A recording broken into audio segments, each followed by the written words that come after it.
Everyone, ready to dive in. Today we're tackling product management, figuring out what users really need and how to make that work for businesses. It's like we're getting into a master class without the crazy tuition fees, right? Exactly. We've got these excerpts from a product management course, and honestly, some of the stuff is gold.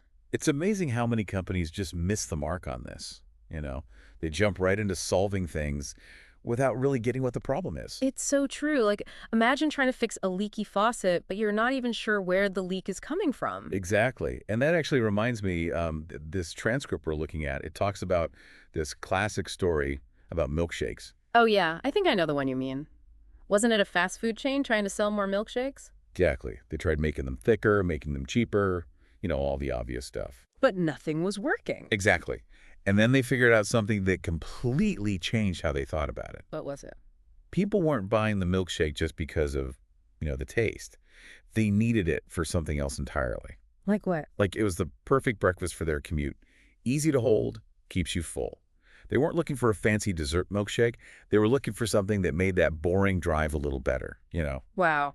That's a perfect example of why we need to dig deeper. It's like if they just kept trying to make a better milkshake, they never would have figured that out. It's so easy to mix up solutions and needs. It happens all the time. Yeah.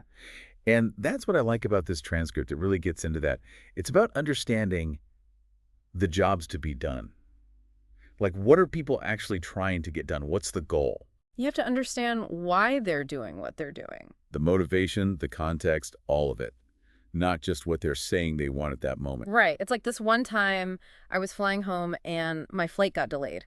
Of course, everyone's upset, right? I'll bet. People were lined up, complaining, wanting to be put on a different flight. Happens every time. But you know what? Most of them, they didn't actually need a different flight right then. What they needed was to feel like someone was listening, like the airline was doing something, anything, to make it right. I get that. It's about feeling heard. Exactly. And this transcript actually talks about something similar. They use this example of a company that made their baggage claim process way faster, more efficient. Okay, but does it backfire? That's the thing. Complaints stayed the same. So they fixed a problem, but not the problem people actually had. Exactly. They were so focused on faster bags, they missed the point. It was about how long it felt like people were waiting. It's all about perception sometimes. Exactly. Right. Sometimes it's not even about the actual wait time. It's just about making people feel like things are moving. Makes you think, what are we missing in our own work, What seems small, but is actually a much bigger deal.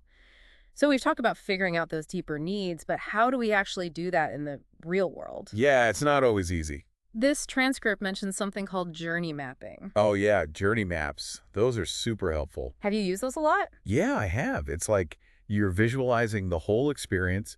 You're walking in your user's shoes for a bit. So instead of just guessing what they're thinking, we map out the whole thing. Exactly. Step by step. Think of it like a roadmap, but for your user's experience. And the cool thing is, this transcript actually gives a really good example. Oh, yeah. It talks about buying a car.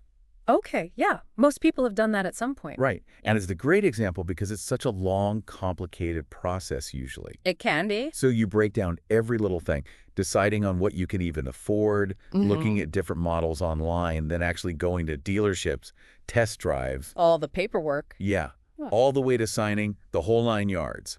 And the pain points, those are key. Because that's where things go wrong, right? Like you find the perfect car, but then the whole negotiation is a nightmare. Exactly. Or get stuck with a salesperson who just won't quit or just way too much paperwork. Ugh, the worst. Yeah. That's what the journey map helps you see.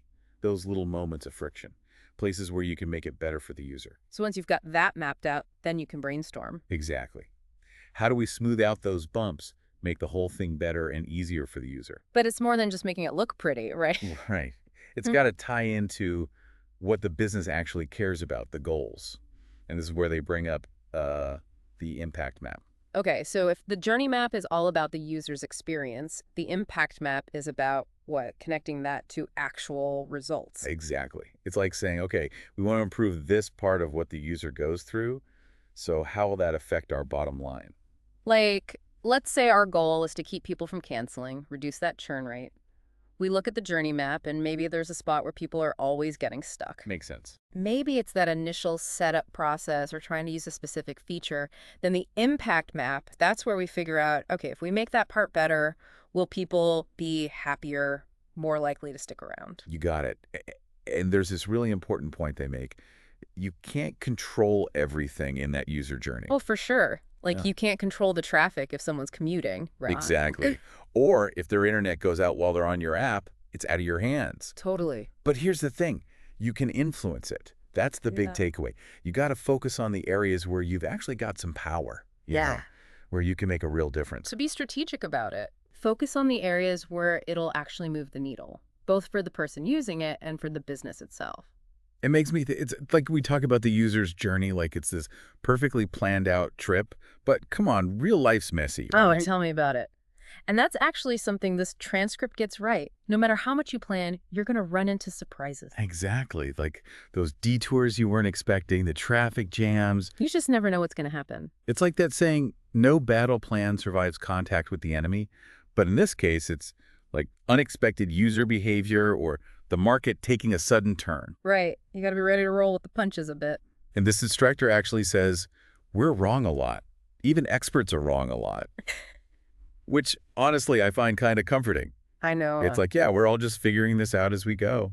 It takes the pressure off a little. You don't have to have all the answers right away. Exactly. It's more about being willing to experiment, to try things out and see what happens. It reminds me of this time I was at one of those parking meters, right? Oh, no. I put my card in, selected the time, and then I see the sign that says 4 quarters equals 1 hour. Wait a minute. I swear, in that moment, it made perfect sense to me. I'm standing there trying to figure out how to stuff those quarters into the credit card slot. You're kidding. I am not. Thankfully, someone behind me was kind enough to point out my mistake. Oh, my gosh. But hey, it just proves we all have those moments where we're so sure we're right, They're but totally wrong. exactly. Yeah. But those moments, they're not something to be scared of. No way. They're how we learn. That's how you get better.